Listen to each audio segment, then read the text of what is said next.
So there we have it then, the first WRC Rally Lipaia or Rally Latvia, Rally Latvia, and let's quickly talk through it. Let's talk through the big stories from the event, give a bit of a rundown, and then look at the championship picture. Let's start off with the kind of narrative of it. It seemed like a dream home debut for Martin Sesks, a dream full-fat hybrid Rally 1 debut after the non-hybrid start in Poland. But ends in heartbreak. From being second on the Friday afternoon and getting those stage wins, to being a third going into the power stage, a few seconds clear of Wojtanek, to seventh at the end of the event. Could being fourth in terms of the event's poised to be some kind of consolation? I don't really know. This was a podium, potentially a runners-up spot that was cost because of mechanical issues. And I've seen Rich Milner's already apologised to him. He says that the team feel guilty for it. It's just one of those freak reliability things that just happens. I think at the end of the power stage, he said it could have been the diff, right? From the helicopter shots. I couldn't really tell because I wasn't listening to much of it because I was in a cafe at Lille's for that. But it looked like a diff because it didn't look like it was steering arm or suspension or a puncture. I mean, we would have known if it was a puncture, but it looked like it was a diff. The question would then be, was it local knowledge paying off? I'm going to get into that when I actually talk about the story of Sesks himself, because, well, Carlos Rin could also have been argued as proof because he dominated roads around Lipaia from, like, not in terms of the outright pace, because Sesks got some stage wins, Tanak was fast as well, but he led from start to finish. Sesks himself had dominated with a clean sweep before, and another person who'd had a domineering victory as well was WRC2 winner Oliver Solberg. But with Ogier in P2 and Tanak in P3, it shows the kind of idea of class being permanent. These guys are world championship talents. So it's no surprise that our podium is the three active world champions, right? Elsewhere, Evans and Neville suffered from the road sweeping stuff, and Hyundai did try to aid Neville by putting Lappy behind him in the standings, but it didn't really come to much fruition. I know he was complaining about how the road order had been, and how part-timers for Toyota were running better behind him on the road. But as Evans pointed out in his stage edit interview, that is something that Hyundai has done since, well, almost since its early days in the championship. It definitely has since 2017. But as for Evans himself, we had the moment with the banner where he took over an inflatable banner, and Wojtanek collected it because he didn't necessarily see it in the road in time, and it caused damage to his car, led to a red flagging at the stage. He was never told about it.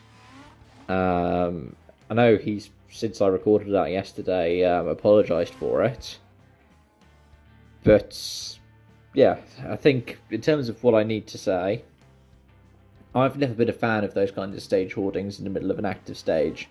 I mean, I like the Mickey Mouse Super Special stages, and I feel like having those kind of pop-up banners or the inflatable ones feels like a super special thing to do rather than an actual special stage thing, but I recognise that this is a feature of modern rallying now. I think the organisers did the right thing by apologising and giving the notional times. Elsewhere in WRC2, Oliver Solberg dominated. As I mentioned earlier, I mean, he won an ERC in the past. When he won it in ERC, he became, I think, the youngest FIA rally winner, as well as the youngest ever ERC winner in quite a historic list of events. Behind him, it was Finns and Yaris's, Heikela from Piari, and that's good for Solberg because both him and Piari DNF'd in Portugal, meaning that in terms of the championship picture, they're roughly in the same point now, but Solberg's 3 points clear of him. I think for the story of it, though, you've got to have a penny for the thoughts of Will Crichton. The Irishman lost 2 minutes to a roll early on, then lost more time later in the event to turbo issues. In the end, he was 4.5 minutes behind Solberg. He was just under 4 minutes behind the Finns and 1.5 minutes behind Fabrizio Zaldivar. It could have been a podium for the Irishman. I genuinely think that it could have been a podium had it not been for those issues. But it wasn't to be. But in WRC3, finally, a Renault gets a win, and it was for Josep Nugeni. 20 minutes clear of Karim Kazazo, I think, had to retire on day one in Super Rally, but that means another prediction ticked off on my thing. But let's quickly talk about the story of Sesks, because he's made a clear claim to be a WRC talent in these two events. In his top-class debut, without the hybrid, granted, Poland's a flat-out event, so you don't use the hybrid so much, he beat Munster quite comfortably, who's been running all season so far and had a couple of outings last season. And I think he should have gone for the podium this weekend as well. Whilst ZRC form hasn't demonstrated it so much this season compared to in the past, and you could go, oh, but he's a bit of a hometown hero given that he's dominated the last two editions of Lipaia. He also won in Poland last year when it was in the ERC round. He also, in addition to that, got 3 JWRC podiums from as many starts in 2020 on his way to the runners-up title for that.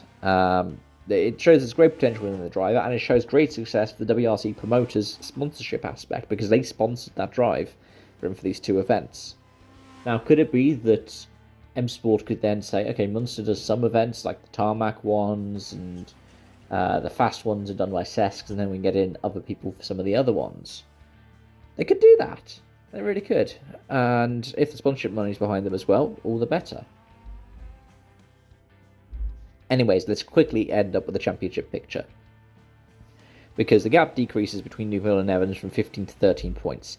But Evans is no longer second in the championship. That's Oid Tanak. He's 8 points behind Thierry Neuville.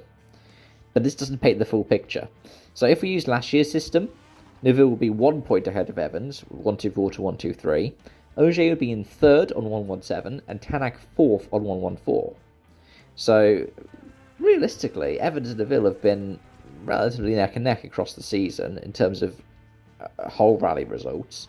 It's just been that Evans has been able to get higher up and not had to push so much on the Sunday, whereas Neuville has had the outright pace on the Sunday, even if he struggled over the first couple of days. So that could be a thing of just a victory of his own success, in that by being championship leader, he struggles for the first couple of days and so doesn't pick up the Saturday points, then picks them up on the Sunday. And that's then the question of, does that mean that the change in the road order is less impactful in the championship? Because I think that that is the case. I think that we would have seen a bit more of a switch between Evans and Neuville, but it would be a yo-yo depending on who's first in the road. What's funny is Ogier would be the most consistent performer, because he's actually on 117 points right now. The other ones who are that kind of consistent, Danny Sordo, who's albeit only done 2 events this season, and then Carl Robert and Greg Munster, both only have 2 less points under the current system that they would have in last year's system, I think. Or it might be the other way around. Anyways, those are my thoughts. Let me know yours in the comment section down below. Thank you so much for watching, and I hope to see you again soon. Bye for now.